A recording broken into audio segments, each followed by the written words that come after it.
Assalamualaikum warahmatullahi wabarakatuh. Perkenalkan, kami dari tim PBL 408. Hari ini kami akan melakukan praktikum lab 6. Stay tune. Selanjutnya, yaitu proses perakitan rangkaian sebagai bagian dari implementasi sistem MQTT. Pertama-tama, komponen seperti kabel jumper, ESP8266, dan DHT11 akan mulai dipasang pada breadboard sebagai media perakitan rangkaian. Kabel jumper digunakan untuk menghubungkan setiap pin antar komponen, dan koneksi akan dilakukan secara bertahap agar rangkaian tersusun dengan rapi dan sesuai.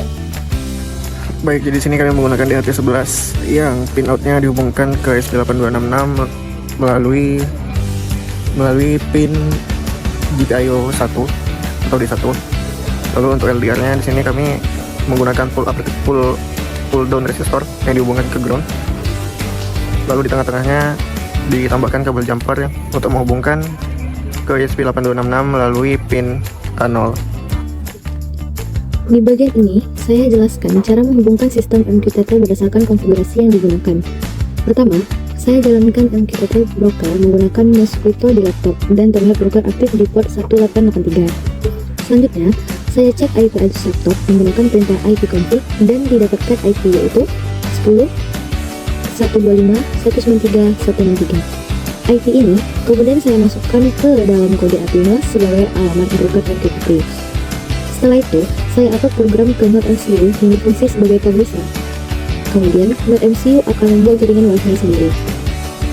Saya menghubungkan laptop ke Wi-Fi tersebut, lalu membuka halaman Wi-Fi Manager di 192.168.41. Di sana, saya memilih jaringan Wi-Fi yang digunakan, lalu masukkan password. Setelah tersimpan, NodeMCU akan restart dan terhubung ke jaringan Wi-Fi yang sama dengan laptop. Jika berhasil, NodeMCU akan otomatis terkoneksi ke broker MQTT dengan IP 10 125 193 163. Terakhir, saya cek di subscriber dan terlihat data seperti temperatur sudah berhasil diterima. Ini menandakan sistem sudah terhubung dan berjalan dengan baik.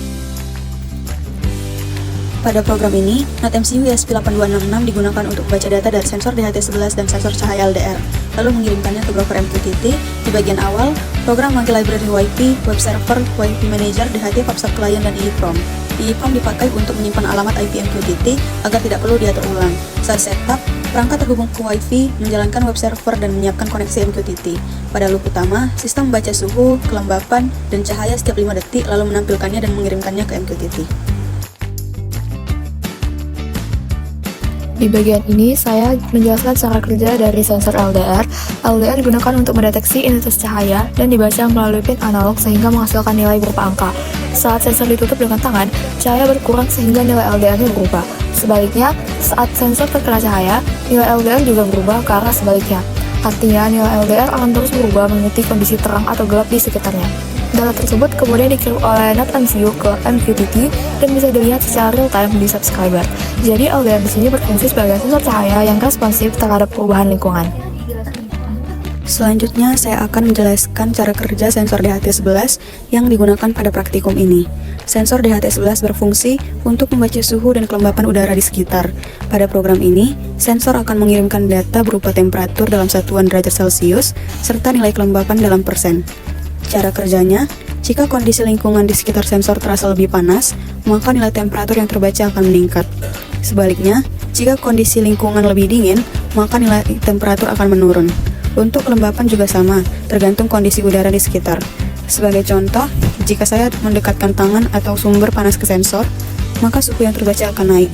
Dan ketika kondisi kembali normal, maka nilai suhu juga akan turun kembali. Di bagian ini saya jelaskan sebagai sumber pada website publish sensor. Data yang ditampilkan berasal dari topik MQTT yang disubscribe dari broker. Pada terminal terlihat topik seperti sensor temperatur, sensor humidity, dan sensor LDR. NodeMCU sebagai publish mengirim data ke topik tersebut melalui broker MQTT. Kemudian website bertindak sebagai subscribe yang mengambil data dari topik tersebut. Setiap ada data baru, website langsung menampilkan secara real time. Hal ini terlihat dari data dari nilai temperatur, humidity, dan LDR yang terus berubah. Jadi, data pada website merupakan hasil subscribe dari MQTT yang dikirim oleh NodeMCU melalui broker.